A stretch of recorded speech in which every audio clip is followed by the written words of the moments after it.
অসাবধানতা আর সাঁতার না জানার কারণে মেহেরপুরে প্রায়ই ঘটছে পানিতে ডুবে মৃত্যুর ঘটনা।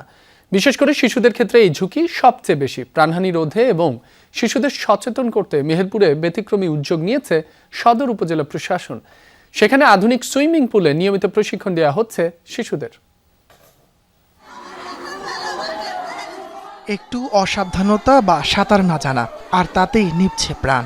বাড়ির পাশের পুকুর, খাল কিংবা বিলের পানিতে ডুবে প্রায়ই ঘটছে মর্মান্তিক মৃত্যু। গত মার্চে মেহেরপুরের গাংনীতে খেলতে গিয়ে পুকুরে পড়ে মৃত্যু হয় দুই শিশুর। গেল বছরের সেপ্টেম্বরে রাজনগরে একই পরিবারের 4 বোনের বিলের পানিতে ডুবে প্রাণহানি। এমন প্রতিটি ঘটনা এক একটি পরিবারের সারা জীবনের কান্না।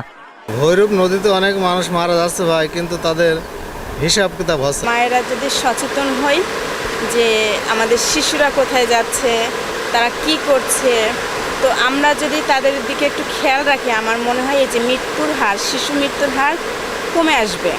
পরিবারের অসচেতনতা বা উন্মুক্ত জলাশয়ের অভাবে শিশুরা এখন সাঁতার শেখার সুযোগ থেকে বঞ্চিত। এমন বাস্তবতায় ভিন্নধর্মী উদ্যোগ নিয়েছে মেহেরপুর সদর উপজেলা প্রশাসন। শিশুদের জন্য নির্মাণ করা হয়েছে আধুনিক সুইমিং পুল, যেখানে প্রতিদিন 4টি ব্যাচে দেয়া হচ্ছে সাঁতার প্রশিক্ষণ। আলহামদুলিল্লাহ, অনেক ভালো লাগছে। এর আগে অনেক শিখেলে এখন শিখতে পারছি। আমি পুকুর, এমন নদী বা বড় জায়গায় সাঁতার কাটতে পারবো, কোথাও ডুবে গেলে নিজের রক্ষা করতে পারবো। বাচ্চার মেধা বিকাশের ক্ষেত্রেও কিন্তু সাঁতার অনেক গুরুত্বপূর্ণ। এই কারণে যে ওরা সুইমিংটা করলে খাওয়া দাওয়াটা ওদের খুব বেশি ভালো থাকে। ইউনো জানান, আগামীতে এর আওতা আরও বাড়ানো হবে।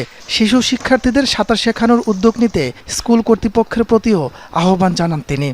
আশা করি যে এটা চলতে থাকবে এবং একই সাথে অনুরোধ রাখবো সকল শিক্ষা প্রতিষ্ঠান তাদের নিজ নিজ ব্যবস্থা থেকে যেন বাচ্চাদেরকে সাঁতার শেখায়। তাহলে আমরা মনে করব মেহেরপুর সদরে আর সাঁতার না জানার জন্য কোনো বাচ্চা যেন না মারা যায়।